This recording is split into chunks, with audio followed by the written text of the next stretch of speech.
What happens when Somali pirates hijack a Russian cruise ship? On May 5, 2010, a Russian cruise ship carrying 25,000 tons of gasoline was sailing 250 miles off the coast of Somalia in the Gulf of Aden. Because there was no naval escort, it was targeted by Somali pirates. The pirates used grappling hooks to board the ship. The captain noticed them and immediately ordered the engines shut down. All crew members hid in the safe room. Then they quickly sent a distress call to the Russian Navy. The Marines received the signal and sent 2 speedboats to the scene. They arrived shortly after. The team leader checked through binoculars and saw the ship was completely dark and eerily quiet. Just as he got closer to investigate, the ship's searchlight lit up, and a burst of bullets came flying toward them. Because the ship was full of gasoline, the Marines didn't dare fire back. They had no choice but to retreat quickly. One soldier was shot and fell into the water. Then another speedboat was hit and exploded, throwing all soldiers overboard. The Russian troops were forced to fire suppressive shots, while also scrambling to rescue their teammates from the water. The leader finally got his team out safely, but one unconscious soldier was left behind.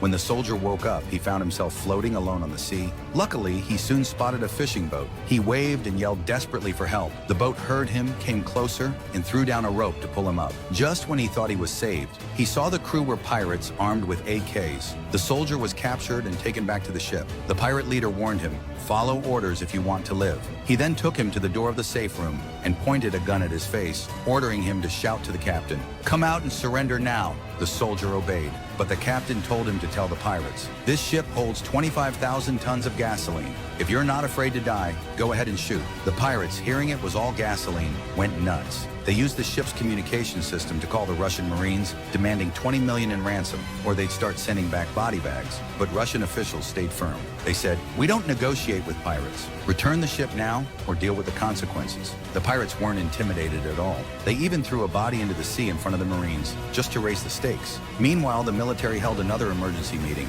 They found out the pirate leader used to be an African warlord, brutal and ruthless. And if he didn't get the ransom, he might kill again out of revenge. But the female officials still refused to pay. The military slammed the table in anger, saying they'd handle this their own way.